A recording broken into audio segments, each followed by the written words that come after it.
各位大家好啊！咁今日就同大家講個故仔啦，就係白牙絕弦同埋高山流水。咁其實我諗大家都唔會好陌生，因為都有唔多唔少都聽過下啦，或者好啦。咁但係呢兩個故仔，如果你上網 search 咧，就會發現有啲唔同。如果你就咁 search 白牙絕弦咧，係出唔到高山流水嗰段嘅。咁但係你睇個故仔就好似咁。我估都係流傳個問題啦。咁高山流水咧就嚟自於列子嘅《湯問篇》嘅。咁好啦，同大家講講啦。咁頭一段係一樣嘅。白牙善鼓琴，鐘子期善聽。咁個善字即係解叻、擅長咁解啦。咁白牙就彈琴好叻，鐘子期咧就聽嘢好叻。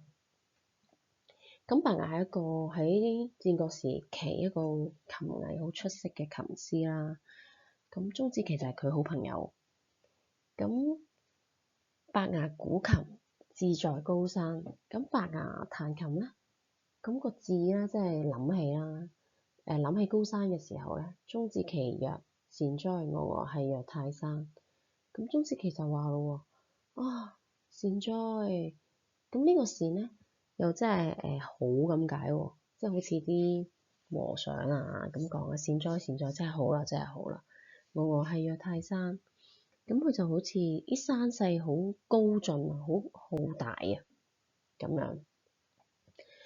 好啦，志在流水，鐘子期曰：善哉，洋洋係曰江河。咁當佢諗起諗起流水嘅時候，當佢彈走啦。咁鐘子期又話咯喎，哇，真係好啊，就好似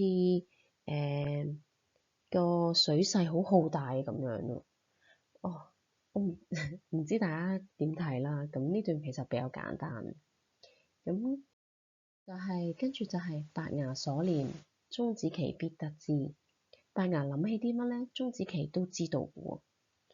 咁子期死，白牙為世再無知音，乃破琴絕弦，終身不復鼓。咁子期唔喺度死咗之後咧，白牙就覺得呢個世界再冇知音人啦。咁跟住佢點做咧？佢就破琴絕弦，就打爛個琴弦，剪斷啲弦線啦。終身不復鼓。咁個復字就係解重複再嚟多次嘅意思。咁呢世都冇再彈琴啦。咁呢個就係白牙絕弦嘅故事啦。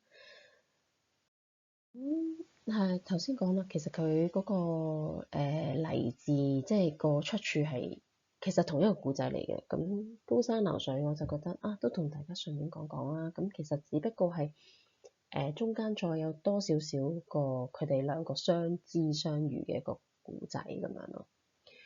咁頭嗰段就一樣，就唔講啦。呢段啦，咁呢段就係高山流水先見到嘅。如果你上網上，白牙由於泰山之音，觸逢暴雨，止於岩下。咁白牙咧就去到泰山嘅北面嘅地方啦，即係音係北面咁解。觸逢暴雨，個觸即係突然間啦，突然間咧就遇到暴雨喎，咁就梗係要避雨㗎啦。咁就喺岩洞下邊咧就停低咗咁樣。咁喺嗰度跟住點咧？心悲，乃喚琴而鼓之。咁突然間就覺得個心裏邊有所感觸啊，咁就於是就彈琴啦，喚琴而鼓之。喚即係拎起個琴，跟住就彈啦。咁跟住佢彈啲咩咧？初為淋雨之粗，更造崩山之音。咁佢就諗起一個跟住佢就彈奏起一個連綿大雨同埋一首表現高山崩塌嘅琴曲啦。咁跟住曲每奏一曲咧，鐘子期接窮其隨。咁接即係解立即啦，窮即係完全嘅意思。鐘子期咧每彈奏咧，鐘子期都會即刻領悟到佢想表達啲乜嘢。咁於是點咧？白牙乃捨琴而嘆之。咁白牙就唔彈琴啦，就好感慨咁講咯喎。善哉善哉，哇，真係好啊！子之聽夫志，個子即係講緊鍾子期啦。哇！你聽到我嘅心意啊，亦都想像到我嘅心，吾心即係我啦，由即係想像嘅咁解。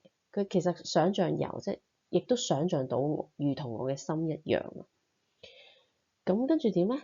吾於何徒聲哉？咁喺你面前，我仲點能夠隱藏自己嘅心聲咧？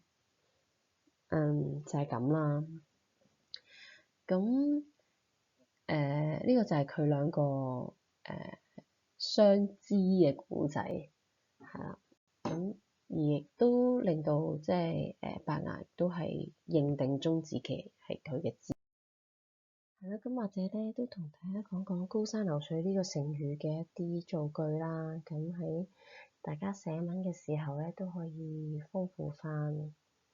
咁即係其實佢有兩個意思嘅。咁第一個意思咧就比較隱藏嘅，就講緊樂曲高妙，知音難求。咁譬如就係通常都係形容音樂嘅。嗱，音樂有着高山流水般的高雅，真是美妙。咁另一個就真係好似字面嘅意思，就係高山流水嘅自然景色啫。咁呢這裡的畫，這裡的高山流水就像一幅天然畫卷。係啦，咁就係咁啦。咁分享到呢度啦，咁都希望大家鍾意我嘅分享啦。咁我嚟緊都應該會陸陸續續去整一啲呢啲嘅小故事同大家分享，咁都希望大家鍾意啦。多謝你哋收聽啦。